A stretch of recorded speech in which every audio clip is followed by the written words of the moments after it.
इस वीडियो में है क्लास 10th की एक्सरसाइज 10 की थ्योरम 10.1। फर्स्ट थ्योरम है ये एक्सरसाइज नंबर 10 यानी कि सर्किल्स की। सो यहाँ पर हमें स्टेटमेंट दी है the tangent at any point of a circle is perpendicular to the radius through the point of contact. Circle के किसी भी पॉइंट पर जो टेंजेंट है वो रेडियस के परपेंडिकुलर होती है पॉइंट ऑफ कॉन्टेक्ट पर।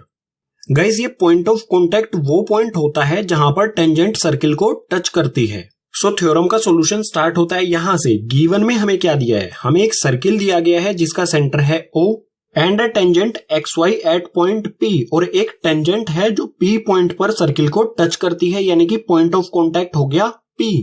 सो यहां पर मैं लिख देता हूं a circle with centre O and a tangent XY meet the circle at P। Given में वो सारी चीजें लिख दी हैं जो अभी यहां पर एक्सप्लेन की है। अब आते हैं प्रूफ पर। हमें प्रूव क्या करना है थ्योरम में, हमें प्रूव करना है कि OP यानी कि जो रेडियस है सर्किल का और जो टेंजेंट है वो एक दूसरे के परपेंडिकुलर है। सो सिंपली यहां पर मैं लिख देता हूं OP परपेंडिकुलर टू XY। सो ये आ गया यहां पर OP, इसके बाद परपेंडिकुलर का साइन यूज करेंगे एंड देन XY टेंजेंट। अब आते हैं प्रूफ पर। ज्योमेट्री का बिल्कुल सिंपल सा कॉन्सेप्ट है। अगर हमें कोई लाइन दी गई है, इस लाइन पर किसी पॉइंट से लाइंस ड्रॉ की जाएं इस तरह से, तो जो सबसे छोटी लाइन होती है वो इस पर परपेंडिकुलर होती है। सो यहां पर हमने एक और लाइन ड्रॉ कर ली, इसको नाम दे देते हैं OQ। अगर हम ये प्रूव कर दें कि OP सबसे छोटी लाइन है तो ये क्या होगी, इस XY लाइन पर OP परपेंडिकुलर प्रूव हो जाएगी अपने आप। जो ये OQ लाइन है इस सर्किल पर, इस पॉइंट को भी नाम दे देते हैं यहां पर OM। सो प्रूफ में हमारा सबसे पहला पॉइंट होगा OP इक्वल्स टू OM।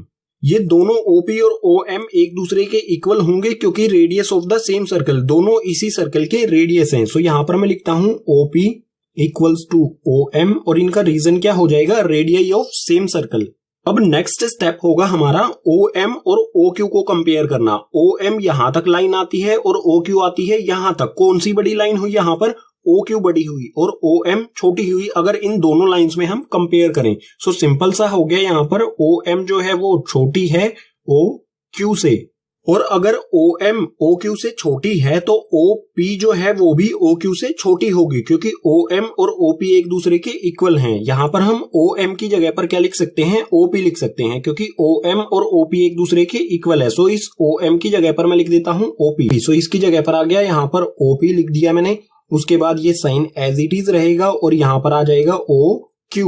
यहां पर हमने सिंपली प्रूव कर दिया है कि इस पॉइंट O से अगर इस टेंजेंट पर कोई भी लाइन ड्रॉ की जाएगी, जैसे हमने OQ लाइन ड्रॉ की, तो इन लाइंस में सबसे छोटी लाइन होगी OP। ये वाली लाइन सबसे छोटी होगी।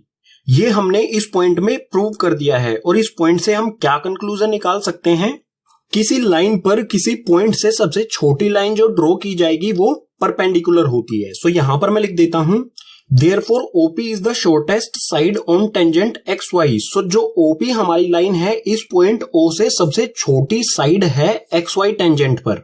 इसका मतलब क्या होगा, इसका मतलब हो जाता है hence OP perpendicular to XY। जो OP है वो XY पर हो गई परपेंडिकुलर, यही हमें प्रूव करना था। सो थ्योरम हो जाती है कंप्लीट। इस वीडियो में है क्लास 10th की एक्सरसाइज 10 यानी सर्किल्स की थ्योरम 10.2। थ्योरम में हमें स्टेटमेंट दी गई है the length of tangents drawn from an external point to a circle are equal. Circle के किसी एक्सटर्नल पॉइंट से सर्किल पर जो टेंजेंट ड्रॉ की जाती हैं उनकी लेंथ एक दूसरे के इक्वल होती है, यानी दोनों टेंजेंट जो एक्सटर्नल पॉइंट से ड्रॉ की गई हैं वो दोनों टेंजेंट एक दूसरे के इक्वल होंगी। ये हमें प्रूव करना है थ्योरम में। सो उसके लिए एक फिगर बनाएंगे। फिगर में हम एक सर्किल बनाएंगे जिसका सेंटर O होगा। उसके बाद यहाँ पर एक पॉइंट P लेंगे जो सर्किल से बाहर होगा। यहाँ से दो टेंजेंट ड्रॉ कर देंगे PQ और PR। ये सर्किल पर हमने दो टेंजेंट ड्रॉ कर दी एक्सटर्नल पॉइंट से, बाहर पॉइंट दिया गया है वहां से। सो गिवन में हम क्या लिखेंगे, जो भी हमें यहाँ पर फिगर में दिया गया है, एक सर्किल जिसका सेंटर O है और दो टेंजेंट है PQ एंड PR। सो यहाँ पर गिवन में मैं लिखता हूं circle with centre O and to tangents PQ and PR। जो भी चीजें यहाँ पर बताई हैं वो हमने यहाँ पर गिवन में लिख दी हैं। अब आते हैं टू प्रूव पर। प्रूव क्या करना है हमें कि दोनों टेंजेंट एक दूसरे के इक्वल होंगे, यानी कि PQ इक्वल्स टू में PR। सो टू प्रूव में क्या लिखेंगे, PQ इक्वल्स टू में PR। ये हमें प्रूव करना है। PQ और PR दोनों टेंजेंट्स को इक्वल प्रूव करने के लिए हमें जरूरत होगी कंस्ट्रक्शन की। इसमें हम कंस्ट्रक्शन करेंगे OQ, OP और OR, इन तीनों को हम करेंगे ज्वाइन। सो यहां पर मैं लिखता हूं कंस्ट्रक्शन, और कंस्ट्रक्शन में हमें इन तीनों को ज्वाइन करना है। तो यहां पर मैं लिखता हूं join OQ, OP and OR, इन सभी को हमने यहां पर डॉटेड लाइन से कर दिया है ज्वाइन। और अब आते हैं प्रूफ पर। प्रूफ किस तरह से किया जाएगा कि दोनों टेंजेंट एक दूसरे के इक्वल हैं। सो यहां पर मैं लिख देता हूं प्रूफ। सो प्रूफ में हमारा सबसे पहला पॉइंट होगा जो हमारा रेडियस है सर्किल का OQ, ये OQ PQ पर परपेंडिकुलर होगा, और बिल्कुल इसी तरह से OR जो रेडियस है वो PR पर परपेंडिकुलर होगा। सो यहां पर मैं लिखता हूं OQ, परपेंडिकुलर का साइन लगाया, एंड OQ किस पर परपेंडिकुलर होगा, PQ पर।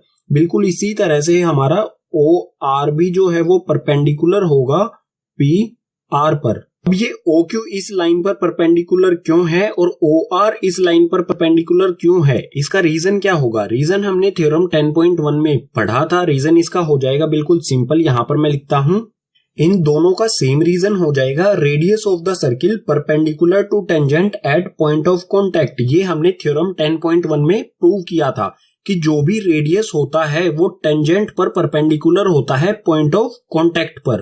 रेडियस और टेंजेंट के बीच में होगा 90 डिग्री एंगल। इससे हम ये कंक्लूजन निकाल सकते हैं, इस तरफ 90 डिग्री होगा और इस तरफ भी 90 डिग्री ही एंगल होगा, क्योंकि जो भी परपेंडिकुलर्स होती हैं उनमें 90 डिग्री एंगल ही बनता है।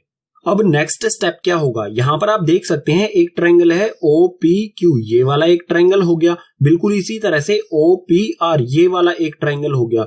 अब इन दोनों ट्रायंगल्स को एक दूसरे के कोंग्रुएंट करते हैं। सो यहां पर मैं लिखता हूं इन ट्रायंगल OPQ।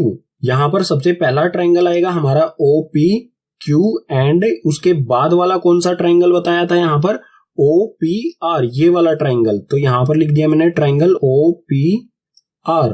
दोनों ट्रायंगल्स को कोंग्रुएंट करने के लिए पहला पॉइंट हमारा है OQP। ये वाला जो एंगल है, एंगल OQP, ये 90 डिग्री है, और इस वाले ट्रायंगल में ORP, ये वाला 90 डिग्री है। सो यहां पर मैं लिख देता हूं एंगल OQP इक्वल्स टू में एंगल ORP। ये दोनों एंगल्स एक दूसरे के इक्वल होंगे। क्यों होंगे, इसका रीजन क्या हो जाएगा, क्योंकि दोनों क्या है 90 डिग्री के एंगल्स है। सो यहां पर मैं लिख देता हूं ईच 90 डिग्री। अब सेकंड पॉइंट देखते हैं दोनों ट्रायंगल्स में। अब यहां पर देख सकते हैं इस वाले ट्रायंगल में OPR है और इस वाले ट्रायंगल में भी OPR है, यानी कि OP दोनों ट्रायंगल्स में क्या है, कॉमन है। सो सेकंड पॉइंट हो जाएगा हमारा OP इक्वल्स टू OP, इसका रीजन हो जाएगा कॉमन। अब थर्ड पॉइंट होगा हमारा यहां पर इस सर्किल का रेडियस है OQ और इसी सर्किल का रेडियस है OR, दोनों इसी सर्किल के रेडियस हैं। तो OQ और OR एक दूसरे के हो जाएंगे इक्वल। सो थर्ड पॉइंट में मैं लिखता हूं OQ इक्वल्स टू में OR, और ये दोनों एक दूसरे के इक्वल हैं। इसका रीजन क्या होगा? रीजन में हम लिखेंगे रेडियस ऑफ सेम सर्किल, दोनों एक ही सर्किल के रेडियस हैं, तो ये एक दूसरे के इक्वल होंगे।